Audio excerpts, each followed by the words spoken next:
Okay, we're in volume 7 of the Bible story. Each one of my books are blue, and they're 70 years old. And this may be the first time in 50 years that they have it open. So the pages will be sticking together, and it may have not even been used. We had a copy. My family had a copy, but we used them every day. But my husband's grandma, uh, she kept her house kind of like a museum. We couldn't touch anything.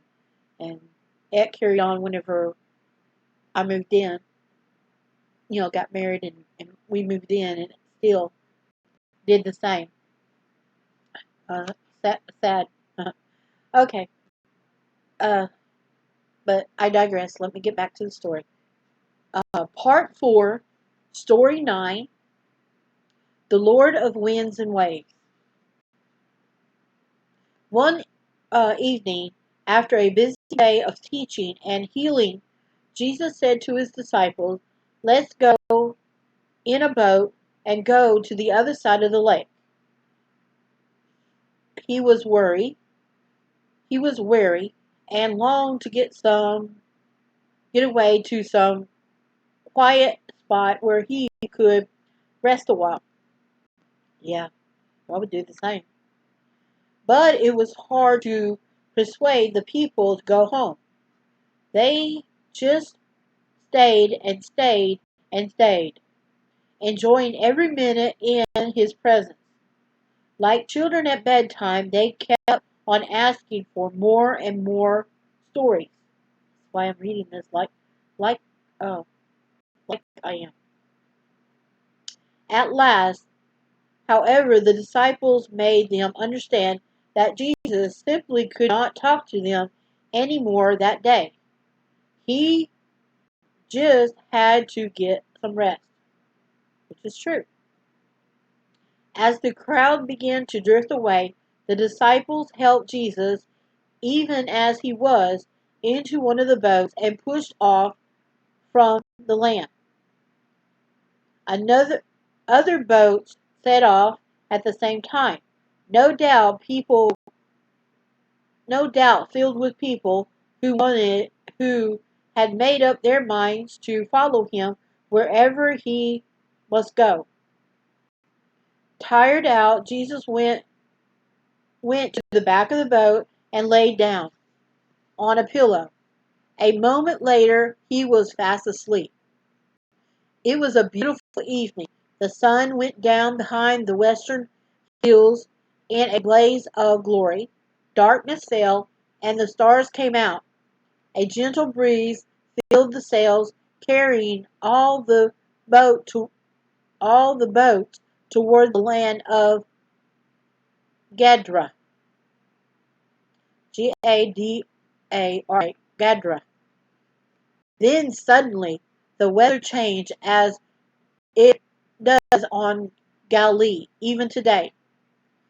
In less than in less time than it takes to tell, a storm swept down the mountains, turning the peaceful lake into a wild and dangerous sea.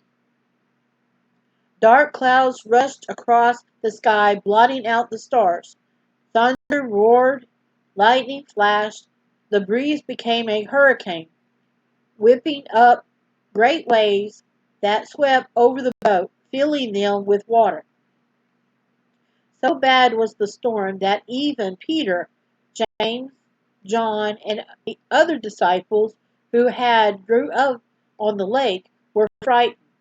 It was, yeah, you know, if it scared some seasoned fishermen, it must have been a really bad storm.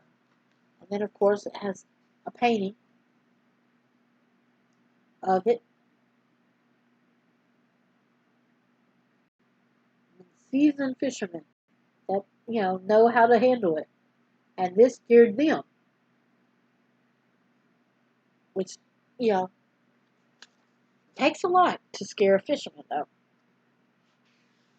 If you ever watch those ones about up in Alaska, fishing for at those up in the north of the hemisphere, up you will understand. Okay, let's see what this says. It was the worst night they had ever known. Despair seized them. They felt sure that there was this was the end. Then they remembered Jesus. Oddly enough, he was still asleep. Even the loudest thunderclap had not awakened him, nor had the fearful rolling and tossing disturbed him. As the waters rose higher and higher in the boat, desperate despite their best efforts to bail it out, the disciples felt they could stand it no longer. Jesus must be arise. Oh, wake up. Jesus must be woken up. I'm putting my verses in there. Shouting above the noise of the gale, one of them cried, Master, don't you care that we perish? Jesus stood up, his feet in the water that was sloshing from side to side of the boat. Lord, save us, we perish, cried the disciples. A cry Jesus never failed to answer. Looking around the dark, angry sky and the peaceful white-capped wave, the fearful white-capped waves, he said in a voice of command, Peace, be still. Suddenly, as quickly as it came up, the storm died away, and there was a great calm. In words of gentle rebuke, Jesus said to his disciples, Why are you afraid? Have you no faith? There was nothing they could say to this. They just went on bailing out the water, whispering in awe one to another, Who then is this that even the wind and the sea obey him? No wonder. Never had they heard anyone order the elements like this. Never, indeed, had it been done since creation, when God said, Let there be light. Let, and then it has I'm going to stop right there for a second. It has a painting by William Hutchinson and Jesus standing up on the boat. And there it is.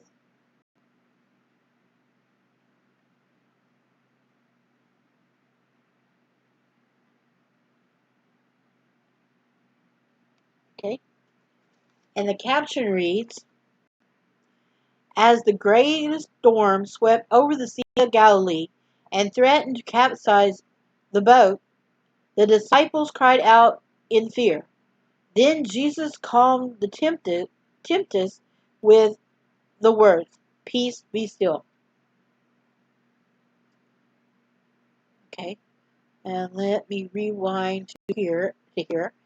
Never indeed had it been done since creation, when God said, Let there be light. Let there be, okay, checking to make sure it wasn't stuck together, a firmament. Let the waters bring forth abundantly. Let the earth bring forth all living creatures of his kind. Now the Creator had spoken again, and creation had recognized his voice. What happened to all the people on the other little boats? The Bible doesn't say. But they must have had a very bad time. If Peter was afraid, I'm sure they were too. No doubt they also cried for help. Certainly when the great calm came, they were greatly comforted. Perhaps Jesus was thinking of them too, when he told the winds and the waves to be still. I believe he was, for he never forgets the people in the other little boats. In all the storms of life, Jesus is never far away. The the little prayer, the little prayer, Lord save me, will bring him swiftly to the rescue. And then it has a picture of a calm sea at the bottom. And there's the calm sea at night.